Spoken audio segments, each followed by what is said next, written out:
And at 4 a.m., I had 2 officers at the door. The first thing I said was, "It's 4 a.m. Who died?" And they said it was Stephen. Heartbroken, clearly, Carrollton police officer Stephen Notham's father remembering his son after a tragic early morning crash. It happened along George Bush Turnpike yesterday morning. Notham was killed late Tuesday night by a passing driver on the turnpike. We've been following this developing story since daybreak yesterday. This morning, Notham's family and the community remembering the military veteran and father. Chris Sadeghi is live this morning outside the Carrollton Police Department. And Chris, people have been adding to the memorial right outside their building. Just again, a reminder of just the impact he had on this community.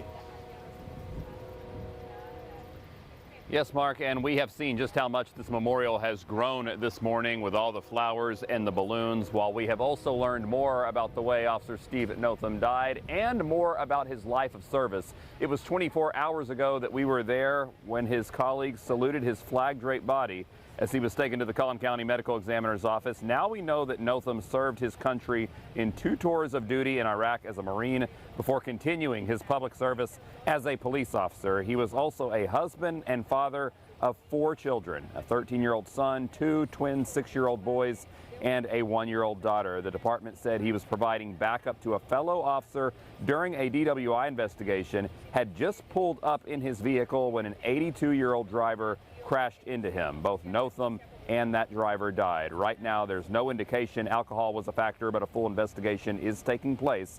We were here shortly after the department started this memorial, and a nearby flower shop owner came and placed a huge wreath on the hood. He said it is a responsibility.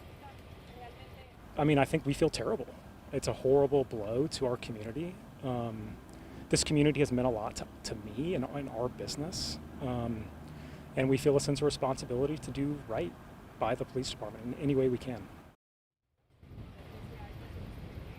And Notham came from Wisconsin, where he served as a police officer there before coming to Carrollton PD in March of 2020. We did speak to his father, and we will share more of that conversation with you coming up in 30 minutes. Right now, I'm going to send it over to Suzanne Bruner, who has more on the reaction and condolences coming in for Notham's death. Yeah, Chris, good morning. Seeing so many police departments sharing their thoughts and prayers on social media this morning, from Rockwall to Dallas police departments to Round Rock and Grand Prairie, here from Arlington Police saying rest easy, Officer Notham, and then a note from their chief, Al Jones, saying thank you for your service, Officer Notham.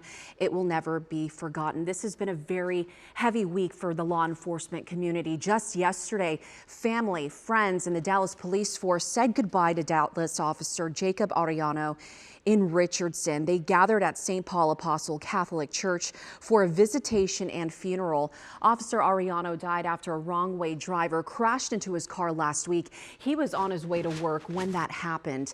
Now, those who knew him said he had a heart for policing and a love for those he served. Officer Arellano was a father, son, fiance, and brother. His twin also serves as a Dallas police officer. Now, Arellano will be laid to rest in his hometown of El Paso, where another funeral and burial will take place tomorrow.